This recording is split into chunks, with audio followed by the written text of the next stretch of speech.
What is going on, guys? Welcome back to the channel. Critical Overlord here. This will be the spoiler review for M3GAN 2.0, which is coming to theaters later this week. This is directed and written by Gerard Johnston. The story is by Keela Cooper. And this is starring Allison Williams, Violet McGraw, Brian Jordan Alvarez, Jen Van Amps, Arnie Donald, Jenna Davis, Ivana Sackno, Aristotle Athari, and several others. Now, this story is set 2 years or a couple years after the events of that original film. After the underlying tech for M3GAN is stolen and misused by a powerful defense contractor to create a military-grade weapon known as Amelia, M3GAN's creator Gemma realizes that the only option is to resurrect M3GAN and give her a few upgrades, making her faster, stronger, and more lethal. Now, M3GAN 2.0, as expected, is funnier, but inferior.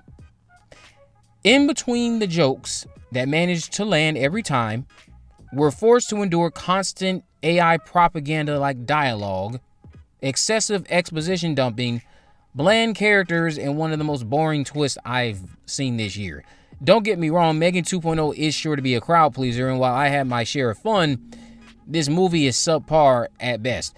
I double-checked who wrote this after watching because I was like, I know Keela Cooper isn't perfect, but this kind of was lacking her voice in a lot of ways. I can't be the only one who felt like that.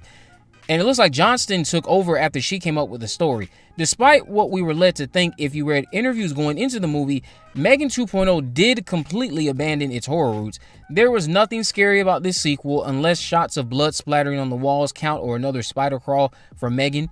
So we're a couple years later. M3GAN is one of the most well-known AI disasters in American history. Gemma is a published author. She's had some criminal charges and a whole trial on television that's been televised, whatever. She's dating an absent but very powerful boyfriend named Christian. She's still struggling to connect with Cady. And Cady is interested in computer science and taking self-defense courses. By the way, we learned all of this during a therapy session with Cady.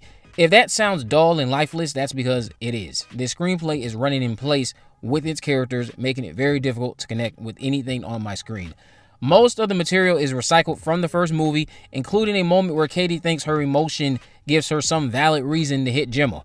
As much as I'd like to care about our protagonist, you have to give me more than the same old thing. And even the heart of that first movie was the relationship between Cady, who had just lost her parents, and Gemma, who's now trying to navigate her role as this tech person and also being a parent. That was the heart of this film. And in this sequel, it's kind of on the back burner, and it just didn't mesh well with everything else that was on screen. Well, to be fair, in terms of them not giving us anything, Gemma does behave a bit differently in regards to AI. She's tapped into Cady's usage, trying to keep up with it and keep it at a minimum.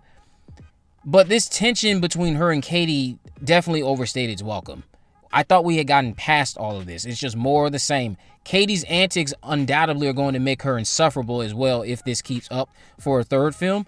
A child character should be likable when your titular character wants to keep said child safe.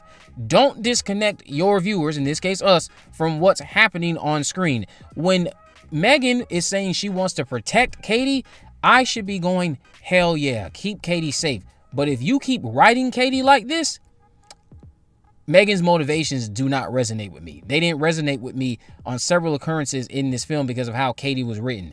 Now, M3GAN 2.0's strengths can be found in its humor and the mystique built up around Amelia. That is, of course, until the film decided to rearrange everything we thought we knew about Amelia in favor of an eye-rolling revelation. There is nothing worse than a story that undermines its own antagonist in the worst way. In between all of this is a lecture on AI, the good and the bad and the ugly.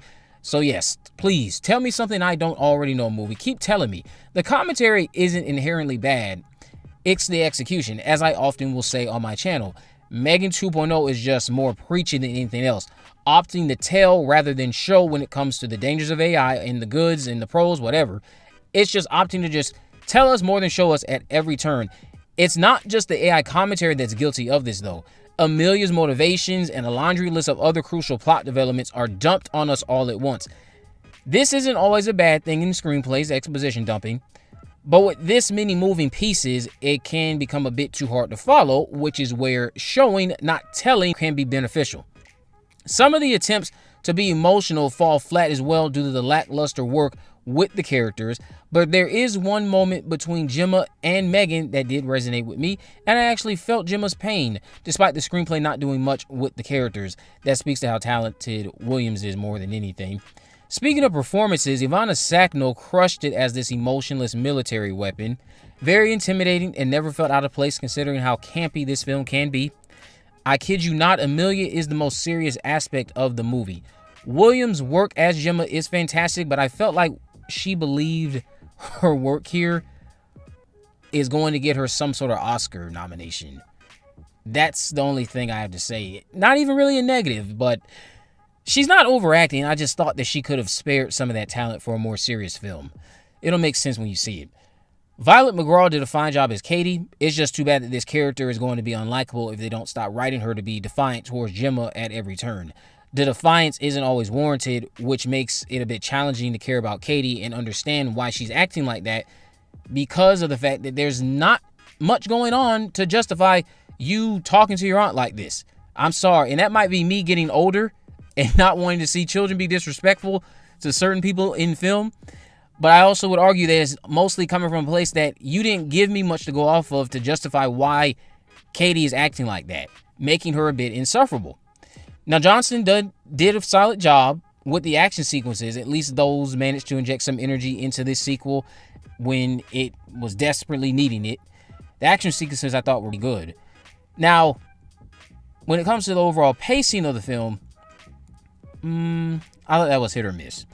I say that because there were times where the fast, rapid pace of it all does sell how dire the situation is, but at other times it's a reminder of what little work went into the characters and why I don't care about them and why certain emotional beats just don't resonate with me on any level. There are a lot of moments where this film is not trying to just be campy. It's purposely trying to be serious. You could argue maybe it took itself a bit too serious at times. I don't think it did. I think it needed to slow down a bit, let the characters sink into you as a viewer so you can connect with their journey, their arcs, and then these emotional moments would have registered. But for me, they just didn't. M3GAN 2.0, again, wasn't the train wreck I thought it was going to be. I would just consider this to be subpar at best. I was leaning towards giving it a 5.5 out of 10, but I'm going to give it a generous 6 because I feel like when I rewatch it, there are certain things that are going to age a bit better. Let me know what you guys think about this down in the comment section below. If you haven't already, of course, make sure you subscribe, turn on post notifications, and remember this video. In the description, I have links to all of my social media accounts. I'm on Facebook, Twitter, and Instagram. You can message me there to let me know if there are any movies, news, or reviews I'd like me to cover in the future. And with all that in mind, guys, I will see you in the next video.